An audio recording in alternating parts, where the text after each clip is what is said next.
इस वीडियो में हम लोग जानेंगे अलग अलग प्रीपोजिशंस का प्रयोग हम लोग कहाँ पर करते हैं। सबसे पहले हम लोग बिटवीन को देखेंगे। बिटवीन और अमॉन्ग। बिटवीन का प्रयोग दो व्यक्तियों या वस्तुओं के बीच के लिए किया जाता है। अगर कोई वस्तु दो व्यक्तियों के बीच में बांटना है या दो वस्तुओं के बीच की चर्चा हो तो हम लोग वैसे परिस्थिति में बिटवीन का प्रयोग करते हैं। एग्जाम्पल है divide this mangoes between Ram and Shyam. मतलब मैंगोज जो है आम को राम और श्याम के बीच बांटना है। तो यहाँ पर दो व्यक्तियों की चर्चा है, इसलिए यहाँ पर बिटवीन प्रीपोजिशन का प्रयोग हम लोगों ने किया है। अब हम बात करते हैं अमॉन्ग की। तो अमॉन्ग का प्रयोग दो से अधिक व्यक्तियों या वस्तुओं के लिए होता है। Example divide this mangoes among all the childrens. आम को बांटना है और सभी बच्चों के बीच में। तो यहाँ पर दो से ज्यादा बच्चों की संख्या है, इसलिए यहाँ पर हम लोग अमॉन्ग का प्रयोग किए हैं। और इसी प्रकार हम लोग आगे भी जब दो से अधिक व्यक्तियों या वस्तुओं की चर्चा हो तो वहां हम लोग बीच में के अर्थ के लिए अमॉन्ग का प्रयोग करते हैं। दो व्यक्तियों या वस्तु के लिए बिटवीन और मोर देन टू पर्सन्स और things we must have to use among in that situation. Among का प्रयोग घेरने के अर्थ में भी होता है। सराउंडिंग्स, चारों तरफ से घेरने के अर्थ में अमॉन्ग का प्रयोग हम लोग करते हैं। My house is among mango trees. My house is among mango trees. मेरे घर के चारों तरफ मैंगो का पेड़ है, आम का पेड़ है जो चारों तरफ से मेरे घर को घेरे हुए है। तो इस परिस्थिति में इस केस में भी हम लोग अमॉन्ग का प्रयोग करते हैं। बिफोर का प्रयोग के पहले के अर्थ में होता है। Example complete this work before 10 o'clock। 10 बजे से पहले इस काम को पूरा कर लेना है। तो पहले के अर्थ में हम लोग बिफोर का प्रयोग करते हैं। इसके अलावा के सामने के अर्थ में भी हम लोग बिफोर का प्रयोग करते हैं। The result of the examination is before us. The result of the examination is before us. परीक्षा का जो रिजल्ट है वो हम लोगों के सामने है। तो हम लोग बिफोर का प्रयोग के पहले के अर्थ में और के सामने के अर्थ में करते हैं। अब बात हम करते हैं क्रॉस की। Across, from one side to the other side. मतलब एक छोर से दूसरे छोर तक के अर्थ में हम लोग अक्रॉस का प्रयोग करते हैं। एग्जाम्पल हो सकता है I can swim across the Ganga. I can swim across the Ganga. Ganga को हम तैर के पार कर सकते हैं एक छोर से दूसरे छोर तक। तो इस परिस्थिति में भी हम लोग अक्रॉस का प्रयोग करते हैं। In the sense of other side of something. किसी भी दूसरे साइड के लिए, किसी वस्तु के दूसरे साइड के लिए भी हम लोग अक्रॉस का प्रयोग करते हैं। जैसे there is a park across the road. यहाँ एक पार्क है जो सड़क के उस पार है, एक छोर पर है अलग।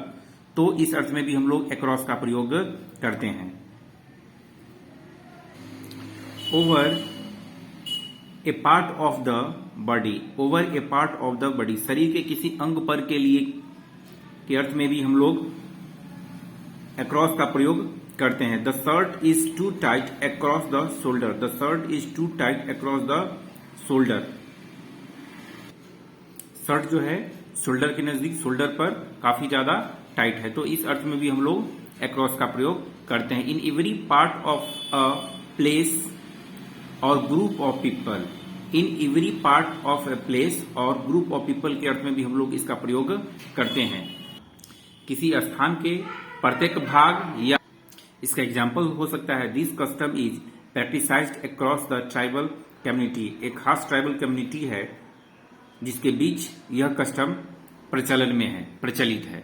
तो इस परिस्थिति में भी हम लोग अक्रॉस का प्रयोग करते हैं। बात करते हैं अब हम लोग अगेंस्ट की। In the sense of opposing which subject.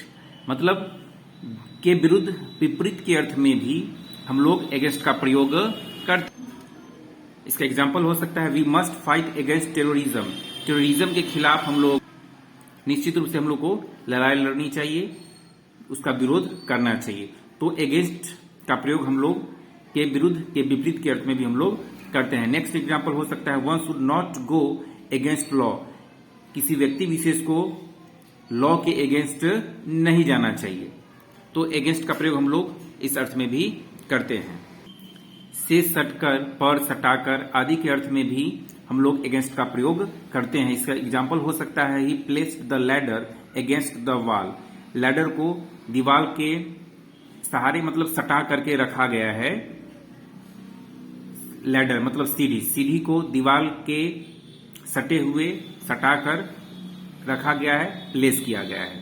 इसका नेक्स्ट एग्जाम्पल हो सकता है he was leaning against the table. वह जो है टेबल के ओर क्या है, झुके हुए हैं, नजदीक हैं। सटाकर के अर्थ में हम लोग इसका प्रयोग कर सकते हैं। In the sense of preparation for, के वास्ते के अर्थ में भी हम लोग इसका प्रयोग करते हैं, अगेंस्ट का प्रयोग। Tetvac is a vaccine against tetanus. Tetanus के खिलाफ जो है टेटवैक एक वैक्सीन है। एलोंग, एलोंग का प्रयोग के किनारे के अर्थ में करते हैं, इन द सेम लाइन। इसका एग्जाम्पल हो सकता है he was walking along the road. He was walking along the road, वह सड़क के किनारे टहल रहा था। किसी खास जगह या बगल के अर्थ में हम लोग एलोंग का प्रयोग करते हैं। इसका एग्जाम्पल हो सकता है you will find my chamber just along the corridor. आप मेरा चेम्बर खोज सकते हैं, खोज लेंगे जस्ट एलोंग द कॉरिडोर, जो कॉरिडोर के ठीक बगल में अवस्थित है। बात करते हैं अब एट की। In the sense of point of time, निश्चित समय का बोध कराने के लिए हम लोग एट का प्रयोग करते हैं। एग्जाम्पल हो सकता है Ram came at 2 o'clock, Ram 2 बजे आया। एक बात ध्यान रखना है, midnight, dusk, daybreak, dawn, noon, इस शब्द का प्रयोग अगर किया जाता है किसी सेंटेंस में तो आपको एट लगाना है। मॉर्निंग, इवनिंग, आफ्टरनून आदि का प्रयोग किया जाता है तो इस परिस्थिति में आपको इन का प्रयोग करना है। निश्चित जगह के लिए हम लोग एट का प्रयोग करते हैं। एग्जाम्पल हो सकता है I met her at the airport, मैं उनसे एयरपोर्ट पर मिला। छोटे स्थान के लिए हम लोग एट का प्रयोग करते हैं, जबकि बड़े स्थान के लिए हम लोग इन का प्रयोग करते हैं। आई लिव एट रामबाग, छोटा जगह है इसलिए यहां पर एट का प्रयोग किया गया है।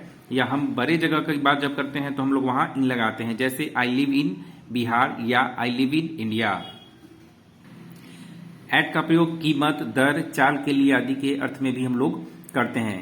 Rice sells at 40 rupees a kilo, rice जो है 40 रुपए प्रति किलो के दर से बेचा जाता है। The car was running at full speed, the car was running at full speed, car जो है अपने पूरे गति में था। उम्र संबंधी बातों के लिए भी हम एट का प्रयोग करते हैं, जैसे सी गॉट मैरिड एट 25 की उम्र में उसकी शादी हो गई। कार्य में लगे रहने के अर्थ में भी हम लोग एट का प्रयोग करते हैं। एग्जाम्पल हो सकता है ही इज एट वर्क, वह काम में व्यस्त है, लगा हुआ है। दिशा या लक्ष्य का बोध कराने के लिए भी हम लोग एट का प्रयोग करते हैं। Somebody through x at the leader, किसी ने लीडर पर अंडा फेंका, तो यहाँ डायरेक्शन है इसलिए यहाँ पर एट का प्रयोग हुआ है। इसके अलावा कारण बतलाने का बोध कराने हेतु भी एट का प्रयोग किया जाता है। इसका एग्जाम्पल हो सकता है she was delighted at the result, she was delighted at the result, result के कारण वह क्या थी, डिलाइटेड थी, खुश थी।